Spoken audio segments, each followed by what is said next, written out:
지난주 우리가 살펴본 이 고린도전서 13장. 자, 이제 저희가 누에고치에서 명주실을 뽑듯이 쭉쭉 뽑아 나가면서 여러분 말씀을 살펴보는 거예요. 그러니까 너무 성급하게 앞질러 가실 필요도 없고 그 한 구절 한 구절에 우리가 충분히 머물러서 그 의미를 묵상하는 그런 시간이 되어야 하겠는데요. 우리 지난 시간에 본격적으로 이 사랑의 장이 열려졌을 때 바울은 그 강조점을 어디에 찍었습니까? 은사의 유무가 아니고 사랑의 유무. 그러니까 어떤 은사를 가졌느냐보다 중요한 건 그 은사를 사랑으로 활용하느냐, 이 문제예요. 그래서 사람의 방언, 아주 유창한 말일 수 있고 천사의 말, 신비로운 언어일 수도 있어요. 그런데 사랑 없으면 그게 졸지에 어떻게 됩니까? 소리나는 구리, 아주 둔탁한, 이게 무슨 소리인지도 모를 잡음, 그리고 울리는 꽹과리, 이방 제의들에서 광란의 분위기를 연출할 때 쓰는 그런 도구 정도로 전락해 버릴 수 있다, 사랑이 없으면. 지금 그것을 말씀하였죠. 자, 오늘 이어지는 2절의 말씀은요, 똑같은 이 공식에 대입해 볼 텐데 은사가 좀 바뀌어서 나옵니다. 그래서 1절에는 방언의 은사가 나왔다면 이제 2절에는 복합적으로 여러 가지 은사가 나올 텐데, 이 역시도 당시 고린도 교회 성도들에게는 초미의 관심사, 인기 있는 은사의 목록들이 이제 나오는 거예요. 당시 제일 순서적으로 예민한 문제는 방언이었을 텐데 바울이 1절에서 전한 말씀만 하더라도 아주 충격적인 말씀으로 들려졌을 것 같아요. 아니, 이 아름답고 유창한 방언이 졸지에 소리 나는 구리 정도로 이 쓸모없어질 수 있다라고 하는 것 자체가 엄청난 충격으로 와닿았을 텐데 이제 놀라긴 아직 일러요. 바울은 계속해서 지금 사랑이라고 하는 공식에 하나하나 은사들을 대입해가는 내용을 오늘 2절을 통해서도 보여주고 있습니다. 너희는 더욱 큰 은사를 사모하라. 여기서 우리가 알게 된 것은 무엇이죠? 고린도 교회 성도들이 이런 의식을 갖고 은사를 추구했다는 걸 알 수 있어요. 다양한 은사들이 많고 많은데 그들은 저울질하죠. 그래서 이것은 은사가 조금 더 값지다, 이건 좀 가볍다, 은사의 우열을 정하고 줄을 쫙 세워서 앞에부터 끝번까지 은사를 서열화시키면서 등급을 나누는 그들의 모습이 이 말씀에 사실은 반영되어 있다고 봐요. 그래서 지금 바울은 1절에서 2절로 넘어갈 때 더 큰 은사를 지금 제시하는 거예요. 방언의 은사보다도 더 특별해 보이고 더 놀라워 보이는 그런 은사 목록으로 지금 옮겨지고 있는 거죠. 2절 말씀 같이 한번 읽어보겠습니다. 내가 예언하는 능력이 있어 모든 비밀과 모든 지식을 알고 또 산을 옮길 만한 모든 믿음이 있을지라도. 형식은 똑같아요. 내가 어떤 은사가 있을지라도 1절 2절 똑같은 형식이죠. 그 안에 은사의 내용만 바뀌어져 있을 뿐입니다. 근데 여기서 예언과 믿음이라고 하는 것이 이전에 다뤘던 방언보다는 훨씬 더 상위 등급에 랭킹 되어져 있는 그런 은사라고 보는 거죠. 어디서 그것을 알 수 있냐면 바울이 고린도전서 12장에 여러 많은 은사의 목록을 열거합니다. 근데 이 은사의 나열이 순서 없이 무질서하게 나온 것은 아니고 중요도에 따라, 아마도 고린도 교회 사람들이 중요하게 여겼을 그 중요도에 따라 쭉 열거한 거예요. 우리 그 은사의 목록을 같이 한번 읽어보겠습니다. 어떤 사람에게는 성령으로 말미암아 지혜의 말씀을, 어떤 사람에게는 같은 성령을 따라 지식의 말씀을, 다른 사람에게는 같은 성령으로 믿음을, 어떤 사람에게는 한 성령으로 병 고치는 은사를, 어떤 사람에게는 능력 행함을, 어떤 사람에게는 예언함을, 어떤 사람에게는 영들 분별함을, 다른 사람에게는 각종 방언 말함을, 어떤 사람에게는 방언들 통역함을 주시나니. 여기서 보면요, 방언의 은사는 하위 항목에 사실은 나오는 내용이죠. 그만큼 이것은 보편화된 은사였다고 보여지는 거예요. 근데 그 앞에 내용들로 가게 되면 조금 더 당시 고린도 교회 성도들이 야, 이것은 놀랄만한 은사야, 이것은 정말 값진 은사야, 스스로들 그렇게 생각했을 은사들이 지금 그 앞에 쭉 나와 있는 거예요. 그렇다고 해서 지금 바울이 고린도전서 12장을 완전한 은사 목록으로 제시하는 것 아닙니다. 똑같은 장인데 로마서 12장에 가서 보면 전혀 다른 은사의 목록이 나오거든요. 거긴 보면 긍휼의 은사, 구제의 은사 이런 것들이 나와요. 그러니까 보면 고린도 교회는 고린도 교회대로, 로마 교회는 로마 교회대로의 처한 상황에서 대두되어지는 은사를 거론하는 것이지, 이게 딱 규격화된 이런 은사밖에는 없다, 혹은 이런 은사만 추구해라, 이런 목적으로 이 은사의 목록을 제시한 것은 아니라 하는 것을 이해하시면 되겠습니다. 자, 어쨌든 그런 중에서 고린도 교회 성도들이 예언의 은사, 믿음의 은사 하면 와 할 만한 그런 은사였다는 거예요. 자, 바울이 1절에서 방언과 2절에서 이 은사들을 다루는 데는 하나의 전략적인 의도가 있습니다. 말하자면 낙차를 조금 더 크게 만드는 효과라고 할 수 있겠어요. 이게 무슨 말이냐면 1절이든 2절이든 강조점은 은사에 있지 않고 사랑에 있다는 건 아시겠죠. 사랑이 없으면 이게 딱 중앙에 붙어 있으니까요. 근데 앞에 나와 있는 은사가 점점 2절에 가서는 더 사람들이 이것은 중요한 은사다, 빈도나 어떤 중요도에 따라서 그렇게 취급하는 은사가 딱 나오는데, 이게 사랑 없어 버리면 훨씬 더 많은 문제를 일으킬 수 있는 은사다라는 걸 지금 보여준다는 점에서 낙차를 크게 지금 만드는 효과로 지금 이 은사를 말하고 있다는 거죠. 내가 예언하는 능력이 있어요. 지금 능력의 은사로 예언을 말합니다.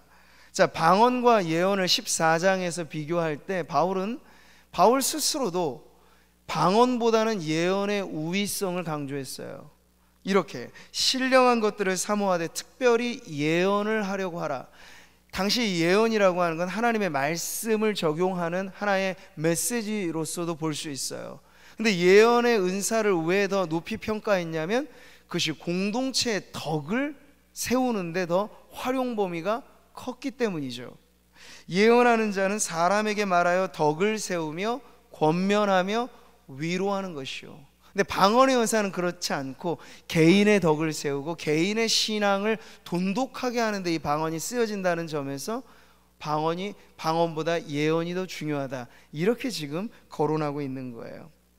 자, 이럴 때 다시 바울이 이 예언의 능력을 더 높이 축혀 세우는 방식으로 어떠한 표현을 덧붙이는가, 바로 이런 말씀이죠. 내게 예언하는 능력이 있어 모든 비밀과 모든 지식을 알고. 자, 이 비밀과 지식을 아는 것과 예언의 능력을 결부시킨다는 건 당시 예언의 활용 범위와 능력을 우리가 정확하게 규명할 수는 없습니다만, 무언가 이 계시적 차원에서의 메시지가 예언 행위를 통해서 나타났다라고 하는 걸 볼 수 있어요.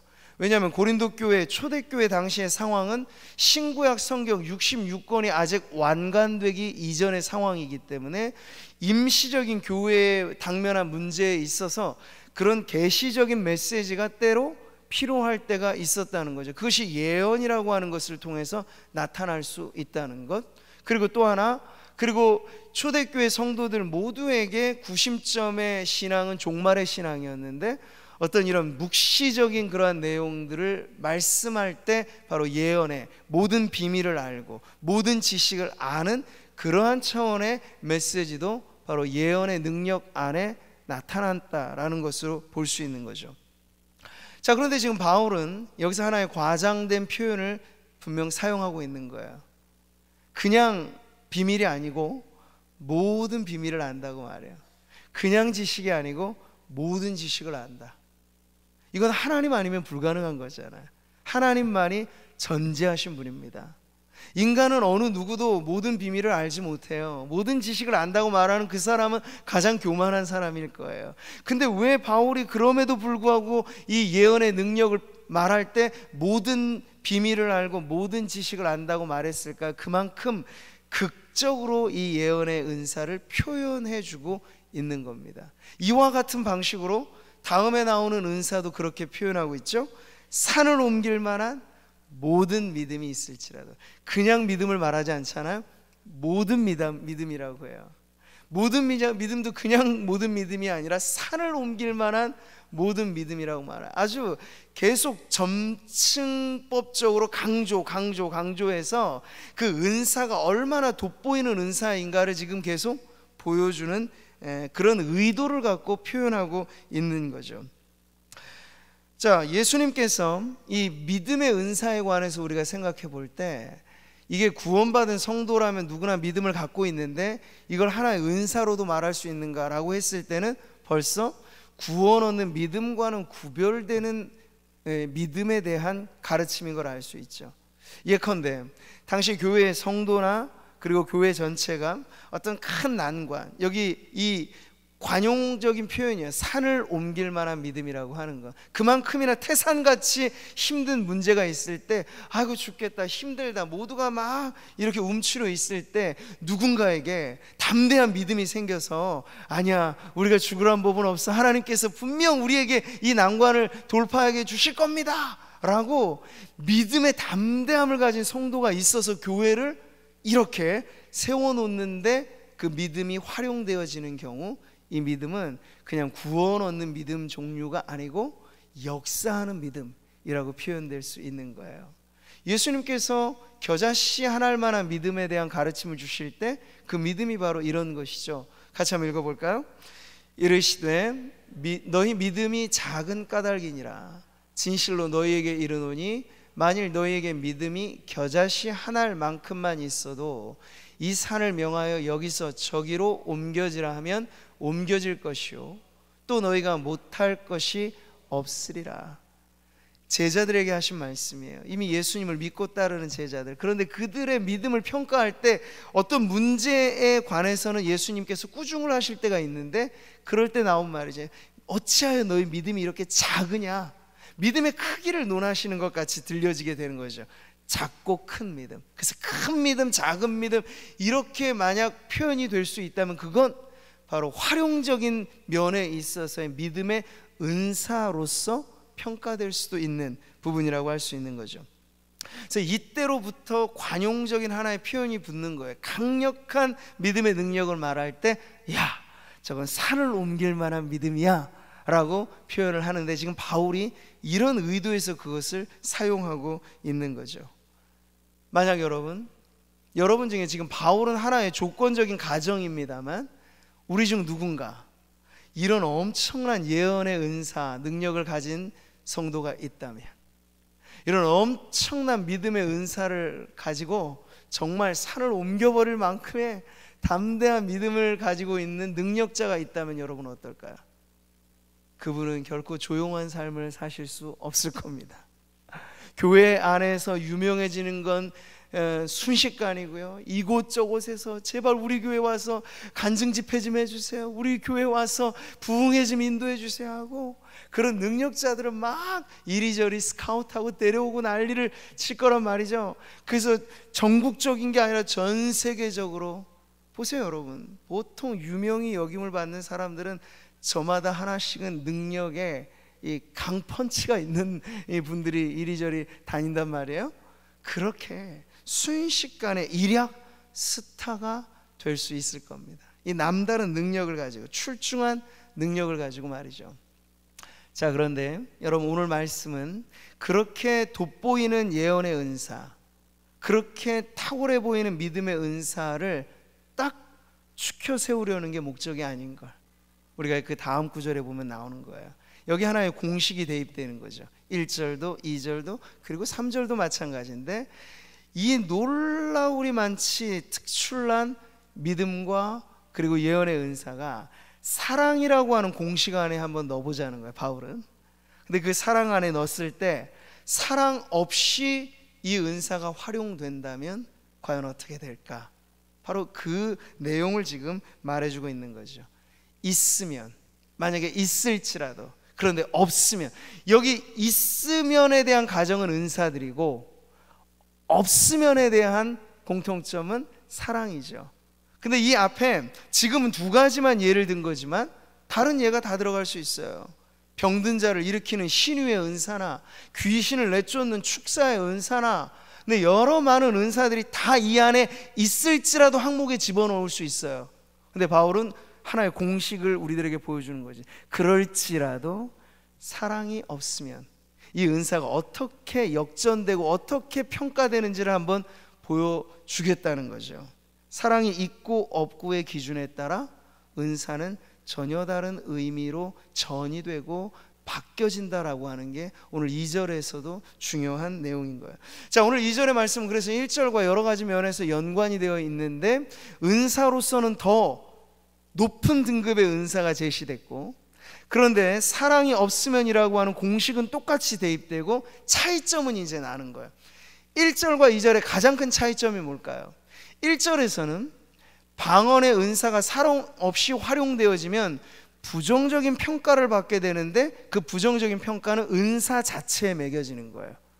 사람의 방언, 천사의 말도, 소리나는 구리, 울리는 꽹과리, 은사 자체 변형이 일어나는 이 부정적인 평가죠. 근데 2절은 좀 달라요. 방언의, 예언의 은사, 믿음의 은사가 사랑 없이 활용되어질 때 어떤 심각한 결론에 이르게 되냐라고 말할 때 바울은 2절은 이렇게 표현하죠. 내가 아무것도 아니라고 말씀하고 있어요. I am nothing 이라고 말해요. 아무것도 아니다, 아무 쓸데없다, 이렇게 지금 강조하고 있는 거예요. 여기서 지금 사랑을 강조하는 내용은 존재 자체의 의미를 지금 드러내고 있는 거죠. 요한일서 4장 8절의 말씀, 사랑하지 아니하는 자는 하나님을 알지 못하나니 이는 하나님은 사랑이심이니라 고 말씀하실 때, 사랑은 하나님의 여러 많은 속성 중에서도 아주 본질적인 가치라는 걸 강조하는 건데, 마찬가지로 지금 바울은 이 사랑 있고 없음에 대한 가장 중요한 문제가 성도의 존재 자체를 어떻게 바꾸어 놓을 수 있느냐를 지금 보여주고 있는 거예요. 자, 그래서 의도적으로 과장하면서까지 지금 공통된 내용이 뭐죠? 모든 비밀, 모든 지식, 모든 믿음, 모든, all이라고 표현하기도 하고 everything이라고 말할 수도 있겠어요. 모든 것. 그런데 이게 사랑 없으면 순식간에 어떻게 된다고요? nothing이 되는 거야. 아무것도 아니라. 나 자신이 공허해지고, 나 자신이 빈털터리가 되고, 나 자신은 그저 허울뿐인 껍질에 지나지 않게 된다, 이렇게 지금 이야기를 하는 거죠. 지식은 교만하게 하며 사랑은 덕을 세운다고 말씀할 때 이런 종류의 지식이 된다는 거예요. 한껏 지식을 자랑하고 말을 하는데 사랑 없는 지식은 그저 교만한 지식에 지나지 않는다. 근데 야고보서를 읽어보면 더 심각한 지혜도 있을 수 있어요. 그게 어떤 지혜입니까? 같이 읽어볼까요? 이러한 지혜는 위로부터 내려온 것이 아니요 땅 위의 것이요 정욕의 것이요 귀신의 것이니. 네, 어떤 지혜가 있다 그래요. 그 지혜 자체는 출중한 것일 수 있어요. 모략이 뛰어나고 아주 술수가 능통한 사람의 지혜가 있을 수 있겠죠. 예수님을 믿거나 믿지 않거나 상관없이 이런 지혜를 가진 사람이 있을 텐데, 근데 그 사람이 사랑으로 그 지혜를 발휘하지 않고 시기와 미움과 다툼으로 그 자신의 지혜와 능력을 발휘하게 되면요, 그것은 한갓 세상의 것이고 정욕의 것이고 심지어 귀신의 것이라. 너희가 하나님 한 분이신 줄 믿느냐? 잘하는도다 귀신들도 믿고 떠느니라. 근데 이런 종류의 것이라고 이야기를 하는 거죠. 여기서 계속해서 여러분 강조하는 건 뭡니까? 사랑에 없는 은사의 활용은 제 아무리 출중한 은사라 해도 그것 아무것도 아닌 존재로 만들어버릴 수 있다, 이렇게 말씀을 하고 있는 거예요. 존재 제로점을 보여주고 있는 거죠. 조금도 보탬이 없는 상태가 아무것도 아닌 거예요, 여러분. 그러니 한번 이 비참함이 어느 정도인지를 생각해 보세요. 자신은 한 것 하느라고 능력도 행사했습니다. 그래서 덕분에 유명해지기도 했습니다. 근데 하나님의 평가는 정확한 거예요. 딱 봤을 때 저건 아무것도 아닌데? 근데 아무것도 아닌 것이 여러 가지 많은 일들을 하는 거야. 아무것도 아닌 존재인데 사람들은 야, 그 사람 대단하네 라고 치켜 세우는 거예요. 근데 하나님 보실 때는 이 공식에 대입돼서 예외는 없어요. 사랑이 빠져버린 은사는 아무것도 아닌, 그저 은사를 사용하기 전이나 후나 변함없는 빈 껍데기로 만드는 것이다 라고 지금 말씀하고 있는 거죠. 어디서 여러분 이런 말씀을 또 비슷하게 들어본 적이 있을 거예요. 예수님 산상수훈에서 말세 심판의 때 일단의 사람들이 예수님 앞에 이렇게 말할 거라고 말씀하셨어요. 주여 주여.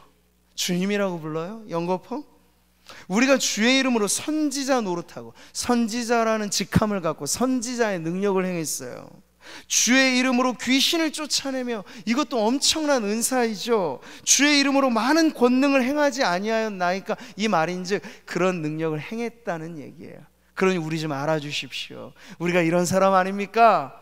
라고 하나님 앞에 버젓이 그리스도 주님 앞에 명함을 딱 들이매는 거예요. 근데 여러분, 이럴 때 이런 사람들에 대한 예수님의 평가의 기준이 있었어요. 그 기준이 뭡니까?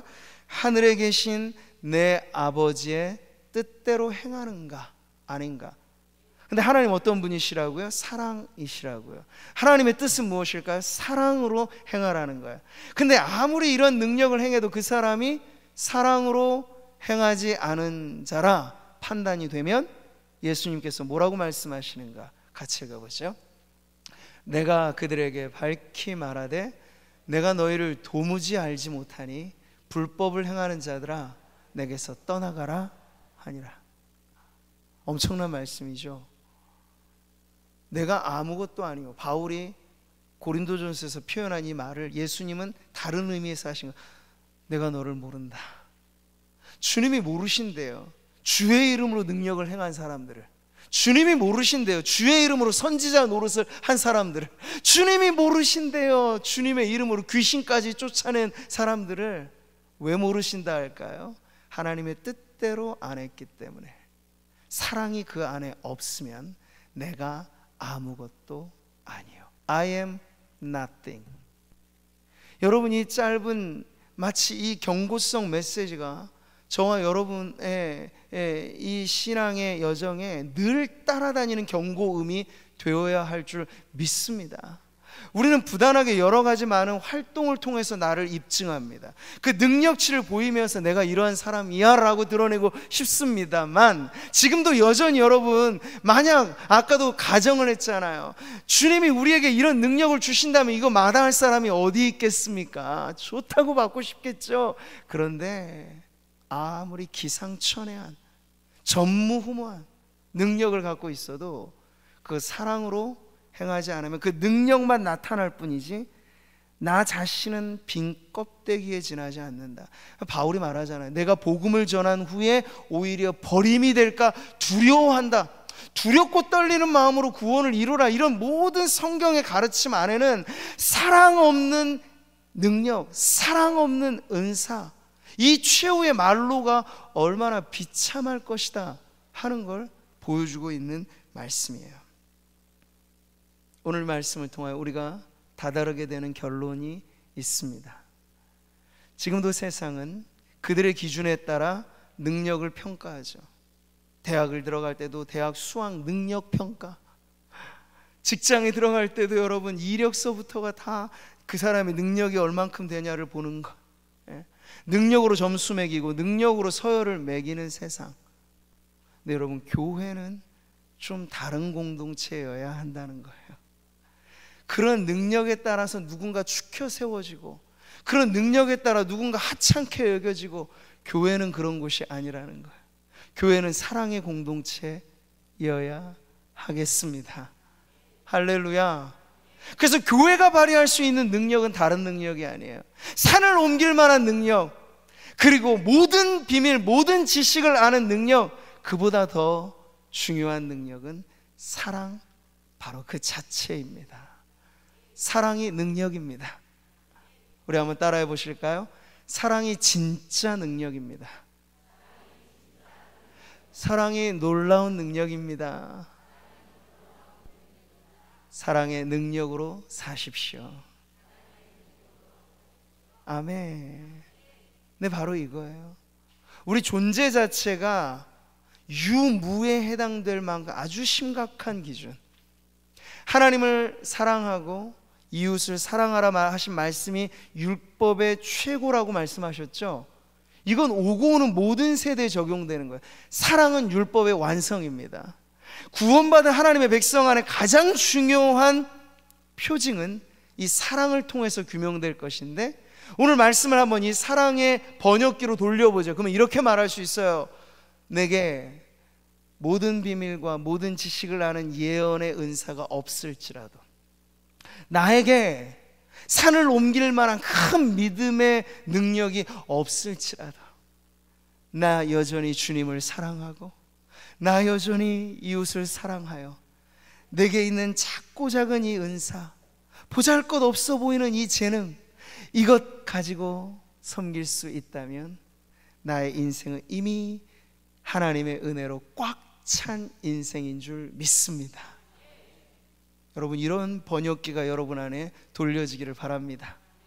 나는 사랑한다, 고로 나는 존재한다. 성도들은 이렇게 말할 수 있어야 돼요. 이게 없이는 어떤 것도 우리에게 사실 자랑일 수 없는 거죠. 나는 있어도 당신이 곁에 없으면 나는 언제나 없습니다. 나는 없어도 당신이 곁에 있으면 나는 언제나 있습니다.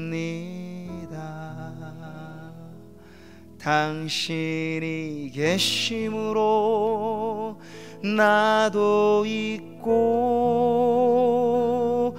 당신의 노래가 머물므로 나는 부를 수 있어요. 주여, 꽃처럼 향기 나는 나의 생활이 아니어도 나는 당신이 좋을 수밖에 없어요. 주 예수, 나의 당신이여. 이 사랑의 노래가 우리 성도님들 안에 오늘 온종일 울려 퍼지기를 바랍니다. 그것이면 돼요. 다른 건 없어도 돼요. 이것만 있으면 돼요. 출중한 능력을 주님이 원하시는 것 아니에요. 사랑의 마음 가진 성도를 주님은 찾으세요. 왜? 이게 진짜 능력이니까. 세상을 바꿀 수 있는 건, 세상도 저들 안에 능력은 돌아가잖아요. 머리 좋은 사람은 너무나 많고요. 이런저런 힘들은 언제나 세상 안에 이 모든 얽히고 설킨 메커니즘이 얼마나 세상 안에 가득합니까? 근데 그것으로 세상이 잘 안 바뀌어요. 근데 세상을 진정 변화시키는 교회의 능력은 세상 닮은 그런 것 아니고, 세상에는 없는 것, 그리스도의 십자가의 사랑, 그 사랑의 능력이 세상을 바꾸고 교회를 바꾸고 우리의 삶을 바꾸는 능력인 줄 믿습니다. 이 사랑의 능력자들 되십시오. 이 사랑의 능력이 우리의 삶을 다시 한번 새롭게, 우리의 가정을 새롭게, 우리의 일터를 새롭게, 모든 것을 새롭게 하는 하나님의 능력으로 우리 성도님들 가운데 가득 넘쳐나시기를 축복합니다.